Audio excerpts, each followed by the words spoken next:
Good day everyone, I am Blessy Bondok from BPED 2D, and in this video, I'm going to give an overview about the 5 history in volleyball and the equipments and facilities and terminologies. So let's start. First is the history of volleyball.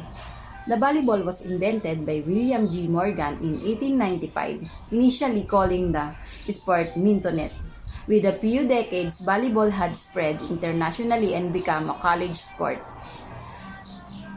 Next is 1916, the set and spike was introduced in Philippines.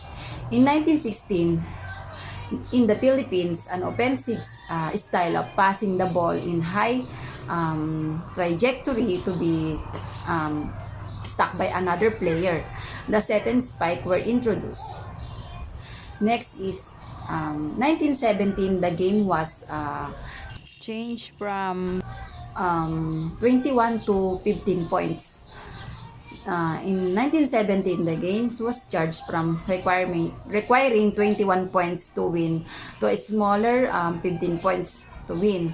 In 1919, about 16 volleyball were distributed by the American expeditionary forces to their troops as allies, which sparked the growth of volleyball in new countries. Next is 1928, United States Volleyball Association, or USVBA.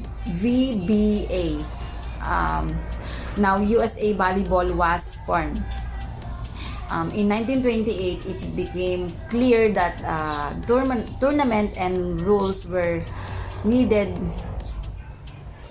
The United States Volleyball Association, or USVBA, now USA Volleyball, was formed. The first US Open was staged as the field was open to non-YMCA squads.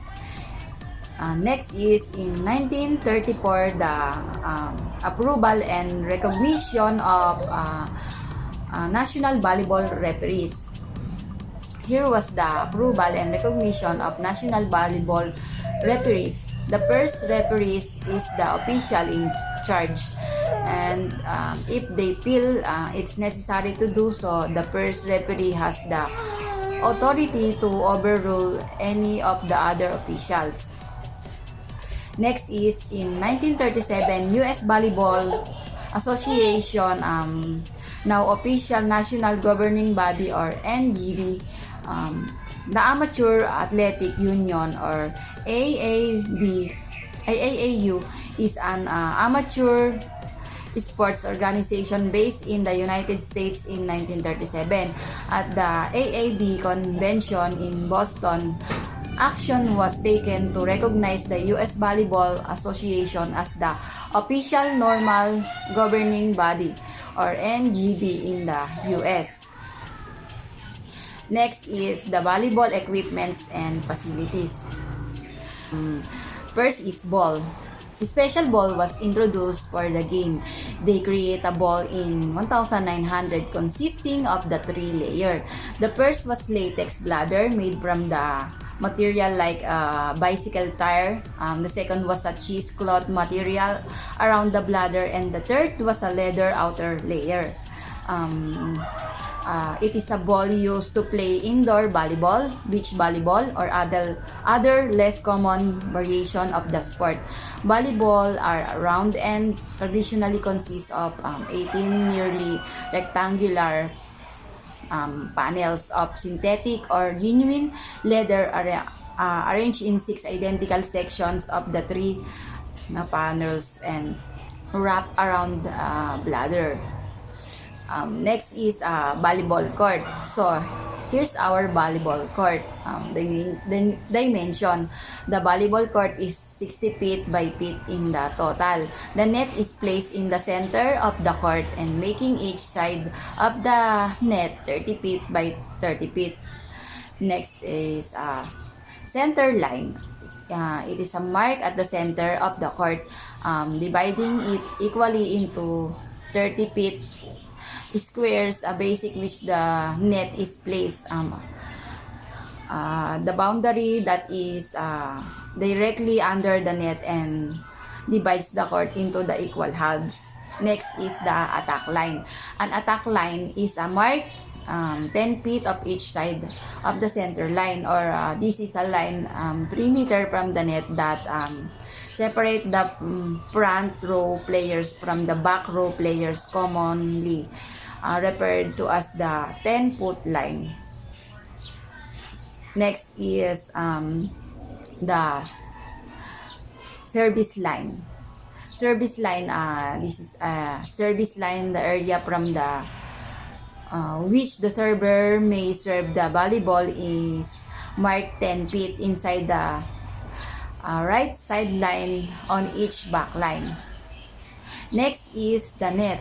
The net is placed directly above the center line and 7 feet to 4 inches above the ground for women and 8 feet above the ground for men. Last is the poles. Volleyball poles should be set 36 feet apart and 3 feet further out from the sidelines. Last is volleyball terminologies. First is ace. Ace, a serve that the opponent failed to receive. So this is a serve that is not passable and results immediately in a point. Next is assist. Any set ball that results in a kill or an attack. So this is a passing or setting the ball to a teammate who attack the ball for a kill. Next is a attack. An attack is any attempt by the offense to score a point against the defense. So this is the offensive action of hitting the ball. The attempt by one team to terminate the play by hitting the ball to the floor on the opponent's side. Next is a dig. A defensive contact after an opponent's attack, resulting in a playable ball. So this is a passing a spike or rapidly hit ball. Slang for the art of passing an attack ball close to the floor. Last is a free ball, a ball that is passed over the net because an attack wasn't possible to. So this is a ball that will be returned by a pass rather than a spike. This is usually called allowed by the defense, instructing player to move into serve receive positions. That's all. Thank you.